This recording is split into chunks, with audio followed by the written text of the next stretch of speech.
Right month bahlala basekhaya eNingizimu Afrika uthisha ukuthini ngempela siyakhuluma ngendaba ebaluleke kangaka la kulayini nginenjabulo enkulu ukuthi ngikwethulele ihambele sibahlukana nazo lapha emsakazweni iKwez FM kuso lesi sikhathi esifishane ke sinaso ukuze sikhulume kakhulu njengoba silazi udaba lolu lapha eClicks elidume kakhulu lapha eGauteng njengoba ke kwenzeka isigameko kodwa ke la kulayini sinenhlanhla enkulu namhlanje ukuthi sithole kamnandi ukuthi size ngoba bakhona abasebenzayo lolu daba inhlaka ezahlukahlukene emphakathini okujabulisa ukubona ngempela besukuma bethi na kanjani sikhona futhi ngeke sihlale sithule nje into nethinta kakhulukazi ekhaya eNingizimu Afrika zoyisukumela sixoxe lezi indaba la kulayini ke sokuthulela kamnandi iyona insizwa lena iyona ivictim yalolu daba lolonke Mahlangu siphinde futhi sikudonsele kamnandi basibona futhi ne-traditional leadership nayo isukumile sasikwazi ukuthi sihlale sithule nje i-National House of Traditional Leaders soba sikhuluma kamnandi nenkosi Sipho kaMahlangu undaba ezizokhuluma lapha emsakazweni iKwez oyi-chairperson yayo lapha ke i-National House of Traditional Leaders sibingelele sikwamukele baba Ndaba ezitha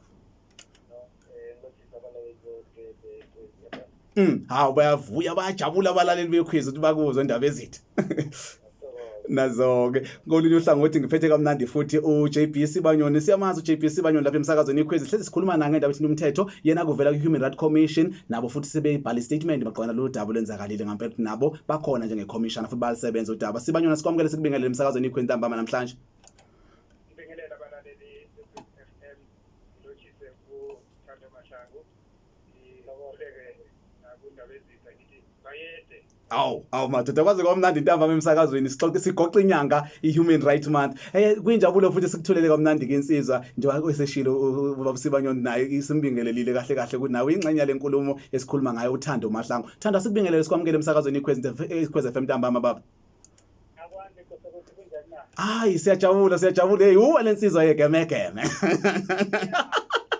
ukuthi manje ngitokoza eSport lethi ngitokoza umnakwethu ozobe asikhuluma naye ngalesi sikhathi ngitokoza ukuthi ukusosa kwakhe phambili iyazwakala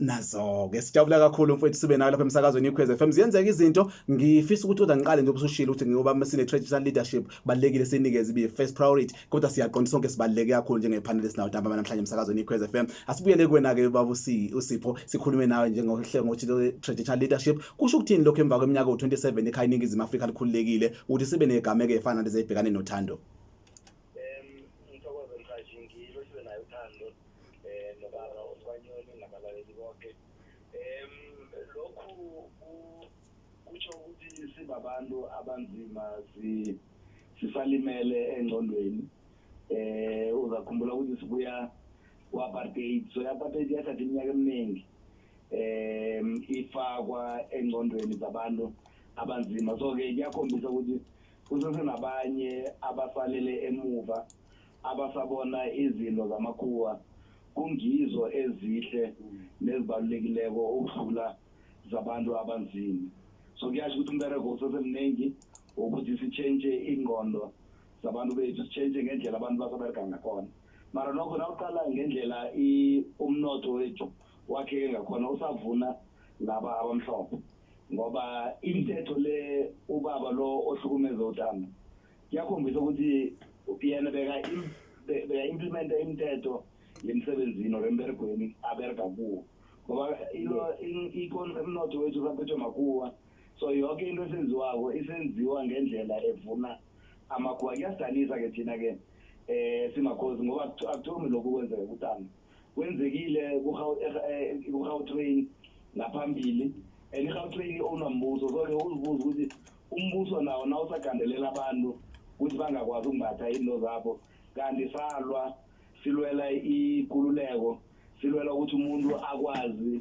ukuthi abe namalungelo wokumbatha noma yini isikhabo akwazi ukugidinga isikhabo akwazi ukuvikela isikhabo akwazi ukuthi angacula akhulume nelimi lakhe ngendlela afuna ukulikhuluma nanoma kuphi so kuyabonakala ukuthi i-South Africa isesele emuva khulu and umbereko usesemningi emdesweni Iyazwakala Thando ngakula kuhlangothi uyabonakala ukuthi awupheli imandla njengomuntu oyiactivist ubonakala ungapheli imandla esigamekweni esenzeke kuwena ngonyaka ka2018 sesiphinda siyakwenza futhi nje in 3 years kusho ukuthi ke isimo lesi esikhombisa ikhaya iningizimu Afrika kusemkhulu umsebenzi kusamele uhanjwe kodwa ke sizofisa ukuthola la ukuthi ngasohlangothini lakho njengoba sesitholile isigameko futhi abahlali basekhaya iningizimu Afrika besukumile ukukulekelela kakhulu isikhathi bethi na kanjani siyafisa sibe ingcenye siyafisa ukukhombisa isupport esinawo maqano Thando nesigameko akabhekane nazo Thando wena ngo2018 sesenzeka lesigameko kuwena kukhona nokwenzile ngoba lapho ngicabanga bekuse uphawu lokuqala ukukhombisa ukuthi ikhaya iningizimu Afrika likakhululeki kakhulukazi nokuthi libe inclusive ekuthanda limukele wonke umuntu ophila lapha ekhaya iningizimu Afrika siyazi ukuthi sidriver iagenda 2063 esho ukuthi wonke umhlali balekile exercise cultural activities zakhe ngalena ukuthi asabiseke lapha ekhaya iningizimu Afrika kodwa mesibona lesigameko siyafisa ukuthola ngasohlangothini lakho ukuthi kusho ukuthini lokho kuwena njengomuntu omusha oyiactivist njengoba siqonda futhi ukuthi phela ngasohlangothini lakho awukwazi ukuthi uyishintshe indlela oqoka ngayo isitirimba lesi siveza ukuthi wena isiphi isigaba osukusona ekuphileni kwakho usungumuntu omusha oseyinsizwa awukwazi ukuthi sengizombesa extra manje ngenhloso ukuthi ngizama ukuthi ngiaccommodate abahlali basekhaya iningizimu Afrika ngoba lokho kuzonciphisa usiko noma futhi kwenza ukuthi abantu bakwaNdebele bengakwazi ukwethemba ukuthi ngempela awugqoki ngokwesigaba okusona ekuphileni kwakho kuthini ukusho kuwena uThando Kosekwethu manje ngaphandle kokuya phambili ke ngizome ngithokoze amaSewula Afrika ngithokoze isigaba seSewula Afrika ngithokoze ama-cultural activists wamalimi wonke we-11 eSewula Afrika indaba leyithena yenzekako bayisikimela phezulu khulu ngendlela ukuthi iyangithutha nami beyangikhuthaza ukuthi kunabantu abasakholelwa ukuthi amalimi ethu agandelele kunabantu abasabona ukuthi man umnotho nasingakholelwa emalini ekhethu singabuye thina sibabantu abanzima sibe nemali kosekwethu kubuhlungu ngoba indaba leyathi nayenzekako 2018 ku-Gauteng sekwabalibhadi ukuthi akekho umuntu okhonileko ukuyigadangisa okay khuluma nawe nje sinabo sisadosane nakho icala lakhona alikapheli ikala elikhombisako ukuthi eSouth Africa sigandelelwe yes khuluma nawe nje nawungaqala istructure se-SABC asinalo iprogram yesiNdebele asinalo iprogram yesiSwati abanayo iprogram yesiTswana abanayo iprogram yesi-8 abanayo iprogram yesivenda ethuthukisa amavenda abanayo iprogram yesiZulu ezothuthukisa isiZulu specific bakamba baqahile lapha nalapha so now istructure soke sikhombisa mina ukuthi kwapresident yethu umongameli akathatheli phezulu amalimi azange ngimuzwe mina a-addressa i-nation akhuluma isivenda azange ngimuzwe a-addressa i-nation akhuluma amalimi ekhethu considering the fact ukuthi sinamalimi ayi-11 kiwo wonke ukhetha ukukhuluma ngesingisi uminister we-arts and culture kuhle ngokuya ngami ngifuna batshentshe i-department le abayibiza ngokuthi i-arts and culture bathi art language and culture ngoba angeze wakhona ukuhlukanisa i-language ne-culture i-language ne-culture zikhamba zombili zenza into eyi-one umuntu wamuka ilimi lakhe kusho ukuthi umuka i-culture and ne-educational system ye-South Africa iyasifeyila thina abantu abanzima ngebanga lokuthi isifundisa ukuthi i-English is more important than any other language.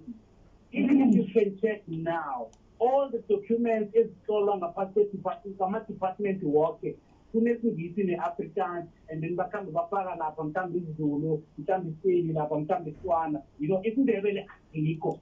So now mina njengeNdebele njengeNdebele activist ipi engilwako le ngilwela everyone ngilwela the next generation ngilwela abantu abasezako into engikarako ukuthi into le isikimise wonke umuntu so into engibawa ngiba ukuthi wonke umuntu eSewula Africa akathoma ukufundisa abantwana bakhe their mother tongue is very much important abathoma ukufundisa abantwana i-culture abathoma ukufundisa abantwana ipilo siko yamalimi ekhethu njengeNdebele ngithoma ukufundisa abantwana bami ipilo siko yamaNdebele iNdebele likhamba njani iNdebele lidani ukudla kwamaNdebele ukudla kwamasiko ukudla kwamalimi ethu kubalulekile wakwethu into leyithena yenzekako yaphatha kabuhlungu ngoba nakwenzeka nge-Gauteng kwaba la ngigandelela khona ngomkhumbulo ngaba ne-depression ngahlala ngendlini 6 months. So now le ye-boulders nayenzekako ingibuyisele emva le ngikho le yethu iba buhlungu khulu ngoba ngizibuza ukuthi kuba yini konke lokhu kwenzeka kimi. Kuba yini lokhu kwenzeka kimi ngoba ngikholelwa emasikweni ethu, ngikholelwa elimini lekhethu ngoba abantu abanabenza nje bayangihlubulisa bangimuka ukukuba Ndebele. Nami ngifana nabo ngile esikolweni kodwana angibazi khona ukuthi ngithathe umndebele bami ngibeke eqadi ngiragele phambili ngesifuwa kodwa. Ngiyakuzwa ngikuzwa kahle kakhulu. Asibuyele lana ngasehlangothini lobuholi bomdabu. Ngifisa ukuthi ukubuyela kuwena Ndabezi sasibheka udaba lolo.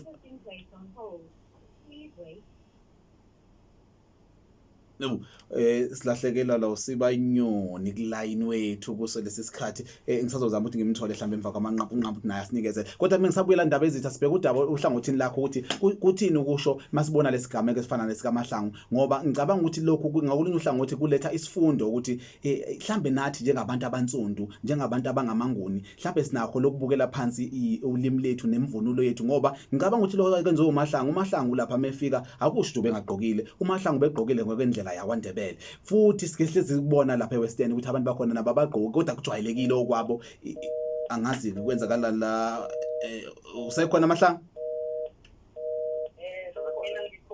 okay kusho Sibanyoni ubaba Sibanyoni alright sengimkhiphile ubaba Sibanyoni bengisabheka lethaneni ngempela ke isiphi isifundo esiletha lezi igame ke efana nalesi ukuthi mesibona sohlangothini lokuthi ngempela ke kuvuleka amathuba ukuthi siphinde sivuselele ubuntu sivuselele ama culture ethu ngoba ngicabanga ukuthi into ejwayele igqokwe lezi ngempela kungaba ukuthi sigqoka kuma occasional events singagqoka ngokujwayelekile kusho ukuthi mhlawumbe abantu abazokwethuka mabesibona sigqokile sigcina sesithola isithunzi sesehlela phansi njengoba noMahlangu ngisho ukuthi ngempela into imbanga nani mental health yakhe ingabe sesimweni okuyisona sona mecabanga ukuhlukumezeka akuthola ngenxa yokuthi umndebele mhathi ngicabanga ukuthi i-system yethu ye-government sithe bona sithole ikululeko alikilo laba abasiphethe kwembusweni bacabanga ukuthi sesiphumile ekubeni ma-Afrika sesisezingeni lokuthi sifana nama-Europeans I guess ngoba nawuqalako zonke izinto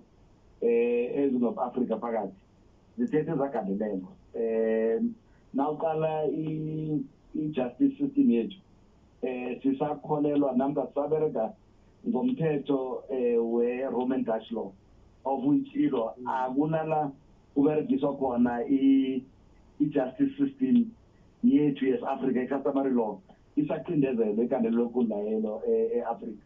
Kwesibili nawuqala umnotho wethu awukakakhelwa phezu kwamasiko wethu njengama-African.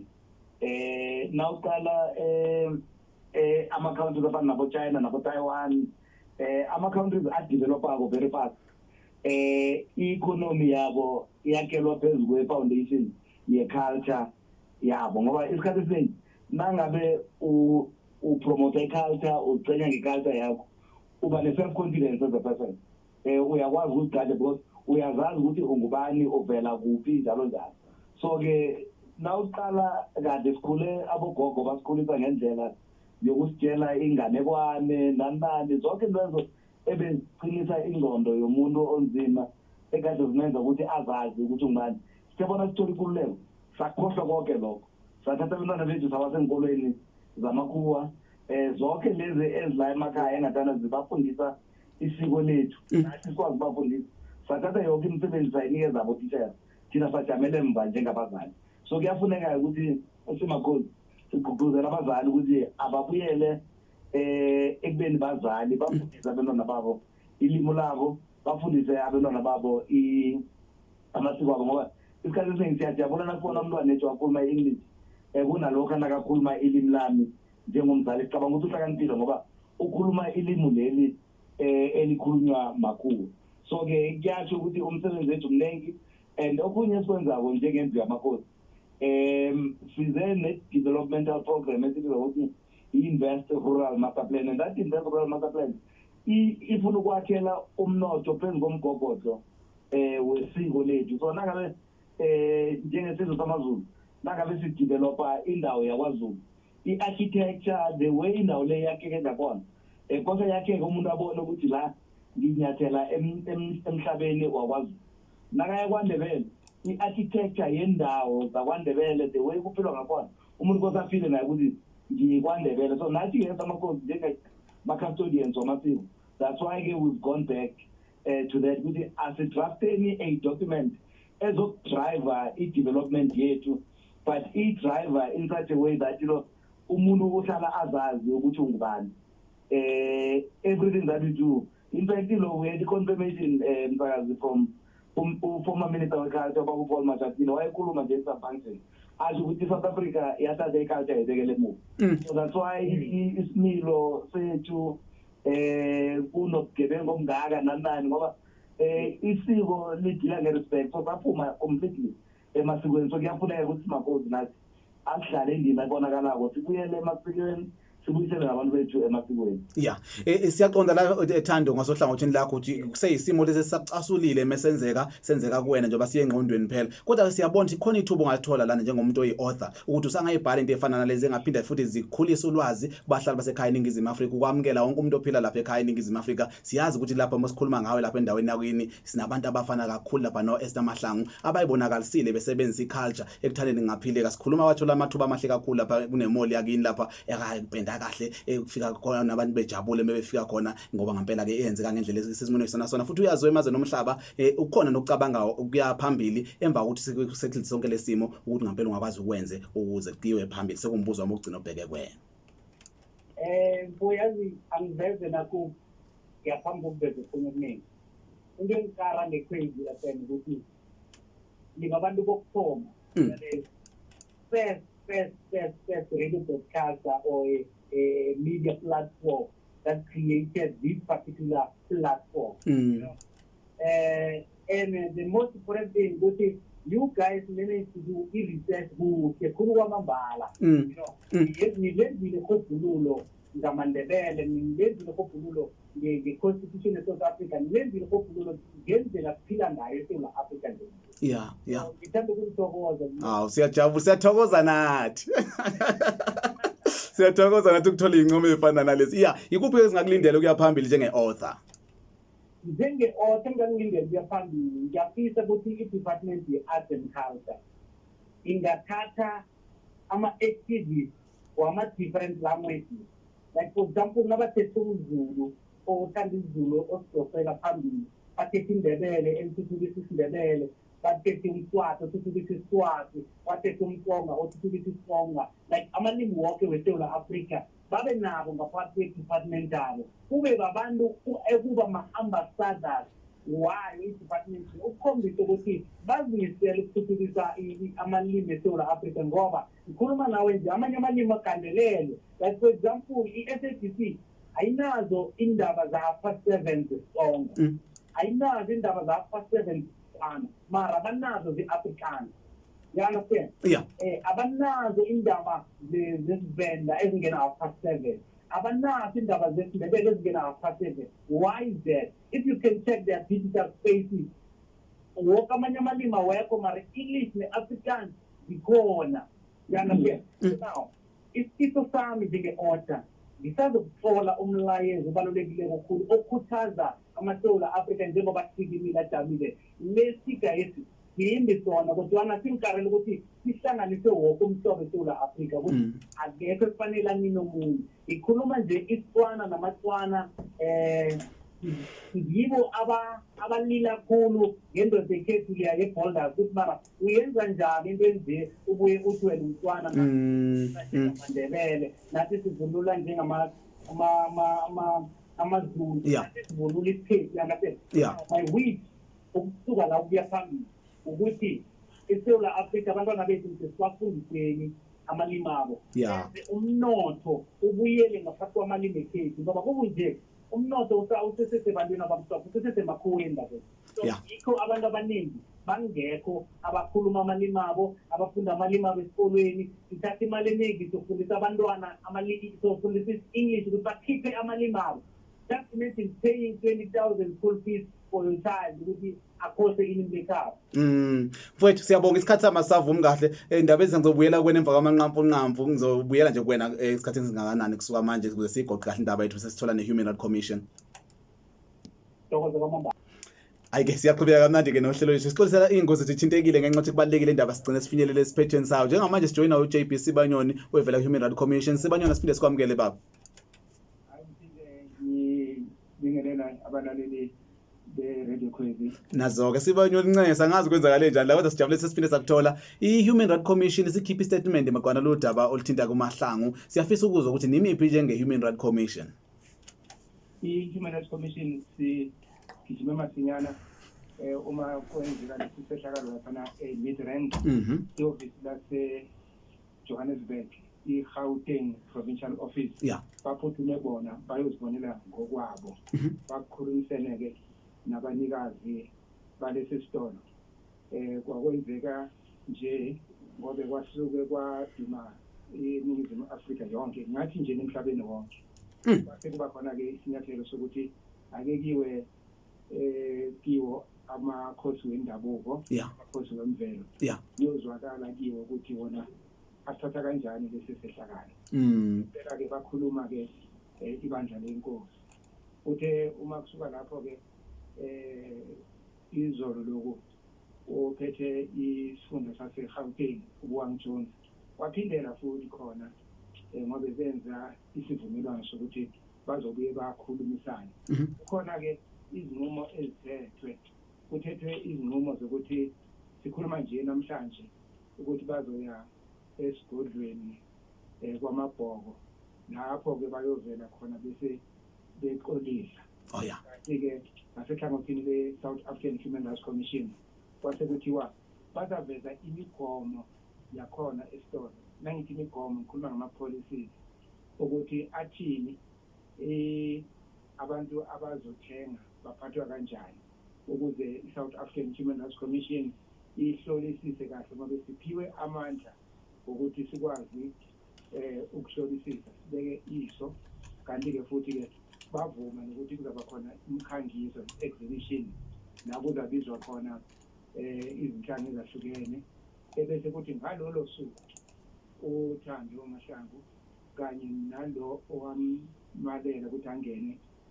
wakwamaponyane bavunule nesiko futhi uThando Mahlangu avunule ngesiko lesiNdebele ebese kuthi maponyane avunule ngesiko lesitswana babambane ngezandla bahambe bebuka bonke abantu ukuthi sekuqolelwe sekuthelelwe amanzi yaqolelwana kanti-ke futhi-ke kuthiwa-ke ngokuhamba kwesikhathi-ke bazoloko bathintana ne-South African Human Rights Commission ukuthi ibafundise ukuthi ukubekezelela omunye umuntu ngokwelimi noma ngokwesiko ngisho nesivunulo kuyinto ekhulunywa umthetho-sisekelo. Dlamini yaqala ngo-26 June 1955 uma abantu besho bathi the doors of learning and of culture shall be open. Ngelinye ilanga iminyango yezemfundo kanye neyamasiko izawuvuleka. Uma sekukhona-ke i-democracy njengamanje umthetho-sisekelo uyavuma ukuthi iminyango isivulekile. Ngizwa kahle Sibanyoni siyaqonda ukuthi lapha ekhaya i-Africa i-continent yase-Africa i-African Union banama aspirations abaluleke kabi. I-aspiration number 5 ukhuluma ngokuthi sidinga ukuthi sibe ne-Africa ene strong cultural identity, common heritage, shared values and ethics. Ngabe-ke kusho ukuthini lokhu uma ukuthi abantu abakwi-country A1 kuba khona lokuhlukana njengoba kade esho la uMahlangu ukuthi imkhathazile le ndaba ukubona ukuthi umuntu ongumNtswana ethi akayiqonda indlela yokuphila kwamaNdebele ethatha isinqumo besingathatha mhlawumbe umuntu omhlophe obungasilinde ethi sivela kubantu bebala lase-Western. Kusho ukuthini lokho uma ukubuka nje ukuphawula kwakho baba njenge-Human Rights Commission? Ngiyabona ukuthi nibe nesitende esihle ekuthandeni ngempela bahlanganiswe kodwa akusizi kakhulu ukuhlanganiswa abantu bezoxhawulisana kungekho lokuqondana kwama-culture ne-diversity yasekhaya kwi-South Africa. Siqonda futhi njengoba sikhuluma indawo ukuthi sisezweni esilibiza ukuthi rainbow nation ukusho wonke umuntu ohlala khona kubalulekile libe yizwe le-inclusive kodwa-ke khona ingozi yokulahlekelwa i-culture uma ukuthi sizama uku-accommodate sonke kodwa kuba khona lokuthi singaqondani la kuhlukana khona. Kwenziwa njani indlela ebheke phambili Sibanyoni? Yingakho uma ukhuluma ngezwekazi lase-Afrika ukhumbule ukuthi kukhona i-Africa Day i-Africa Day yenzelwa ukuthi sazi ukuthi singama-Afrika okokuqala kanti-ke kunjalo nje kuba khona kuhamba kusuke lapha nalaphayana ngamasiko. Kodwa in this case Sibanyoni singama-South African akusho ukuthi singama-Afrika nje kubalulekile ukuthi kube siyazana thina njengabantu abakwi-country A1 kuthini ukusho? Ngempela uma ubuka i-preamble isingeniso sithi united in diversity. Egama elithi united in diversity lisho ukuthi noma ke hlukene ama-South Africa kepha ke siyisizwe sinye i-Rainbow Nation uthimo lwenkosazana ngesizulu ngiyabuzwa bathi unokhethwayo one country one nation kepha ke siyazi ukuthi kuba khona ukuhluka ngokwelimi lapha kuba khona ukuhluka ngokwesivunulo nangokwesiko kodwa i-South Africa siyisizwe sinye. Ngibuyele kuwe Ndaba Ezitha ngiyafisa ukuthi ngizwe ngoba ngiyazi ukuthi nibhalile nithi nifuna i-apology nansi Human Rights Commission siqalile ukwenza ke indlela ebheke phambili thani kube khona ukuhlangana phakathi kaMahlangu nensizwa i-former mall manager ngokwamanje ngoba nakade nishilo ukuthi niyafisa kube khona i-public statement ezokhishwa kuhlangothi labo kuthini ukusho manibuke ukuthi sebeqalile ma engagement phakathi kwe-Human Rights Commission phakathi kaMahlangu ne-victim ne-perpetrator yalo daba? Siyajabula because ngoba ngendlela abayiphethe ngayo ngendlela as-Africans silungisa ngayo izinto nawuqala i-common law lebengikhuluma ngayo i-Roman Dutch law ngabe kugijinyiswa i-perpetrator kwamaponyana kungasaba nala i-victim ifakwa khona imali bayi-witness kuphela but in this instance silungisa East Africa. That's why sibhale incwadi sibhalela i-Human Rights Commission ukuthi ayingenelele ihubhulule ikwazi ukulungisa into le bese abhalela ne-CRL Rights Commission as well nabe cabanga ukuthi bane-role emde bayidlale ngoba thina ne-CRL Rights Commission sima-custodians we-culture. So as custodians we-culture the way i-human rights ihendla ngabona we are very excited and at least yabona ukuthi benza umsebenzi wabo njenge-Human Rights Commission, but also asijabulele nalaba abantu abanzima abajame ngenyawo ukuthi not this in our time ukuthi umuntu onzima usazogandeleleka ngendlela agandeleleka ngayo. So it tells us ukuthi at least abantu abaningi that African consciousness iyabuya ebantwini sibathoma ukuzazi ukuthi ma-Afrika nje baziqhenye ngobu-Afrika babo bakuvikele ngakho konke isikhathi because if i-culture yethu ingavikelwa ngithi sibabantu akekho omunye umuntu ozokusuka anywhere else azoyivikela.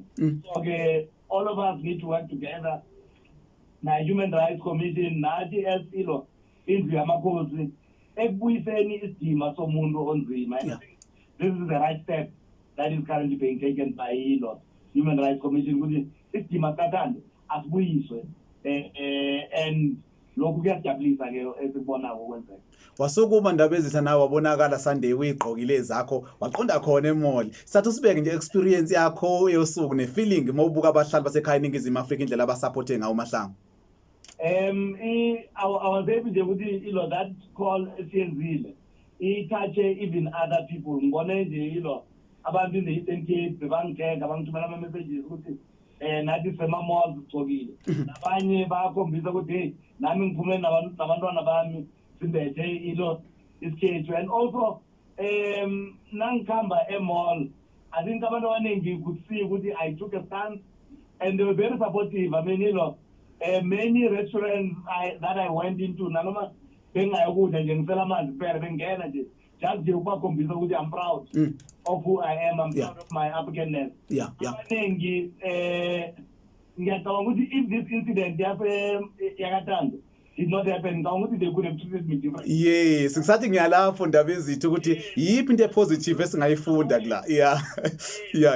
Ukuthi kwenzakaleni at least and babonile ukuthi what this thing does to their business as well. I think we are forced to change now. Yes. As a business. So I appreciate that, and I wish would many of us could do what Thando is doing. Yeah, More activists, with pride anywhere and everywhere. And as Africans, irresponsibility of Fundisa. You can't let the oppressors or the previous oppressors go and give up Fundisa. There is no way that person are the best. That is there. There will always be some form of discrimination, one way or the other. So, okay, hayi siyabonga kakhulu ngithemba ukuthi mangifika lapho ke yes ngithemba ukuthi siyalunga nami sami sitirimba ngiyasidinga siyabonga kakhulu siyabonga Sibanyoni siyabonga nawe baba Jaki Sibanyoni asibonge baba angigcizelele ngokuthi njengoba khuluma indaba ezitha section 30 we constitution uthi everyone has the right to use the language and to participate in the cultural life of their choice. Yes. Iyasho nakhona ithi omunye nomunye umuntu unelungelo lokusebenzisa ilimi nokudlala indima empilweni yamasiko azikhethele yona. This lekere omself dakisi kumnandi ukuzikhethela. Yes. Nazo-ke siyabonga nifile nje. Alright, hayi-ke kunjalo bathi ngiyeza nami sami sitirimba. Siyabonga kube mnandi ukuhlala nalapha emsakazweni iKhozi FM. Sibonga kakhulu futhi kwinsiza lapha ukukhulekana umfoka Mahlangu naye wasenzela futhi enye research ethinta kakhulu azodaba nendlela yokuphila yabahlali balapha ke kweLasendebele nje ubuyizwela kamnandi ishisa kanje ingxoxo yakho kulosuku lapha emsakazweni iKhozi FM. Ngiyabonga kubo bonke abacontribute kulolu daba. Siyabonga ngiyabona laba na voice note abantu badlulisa nabo kusenhlizweni zabo ngalo ake ngizwe nansi ithini le. Siyabonga kakhulu emsakazi. Umfowethu loyo wamaNdebele ukumela kahle indaba yamaNdebele kodwa ke ngelinye ilanga mayekhuluma estation somsakazo sabenguni so cetha sebese nje isindebele angawafaka amagama esilungu ngoba lokho akakulwelayo kuzwakala engathi naye ubuye angami kukho uma nje esizulwini noma umsakazo wesixhosa noma umsakazo wesiswati akunankinga kakhulu isindebele siyasizwa angawafaka amagama esilungu. Siyabonga kakhulu ukuhlaka kwenza ufana wakangubani. Siyabonga kakhulu kufana kwangubane kodwa kumphendulela cishe bezama kusemandleni ukuthi bonke abahlala bakwazi bayithole lolu lwazi maqondana ngoba phela baqonda ukuthi ulimi lesiNdebele akulona ulimi olusetshenziswa endaweni eningi kodwa ngiyavumelana nawe ngoba siqonde ukuthi sonke singamanguna sihlangabeza umbiko zokuthutha sibusokane.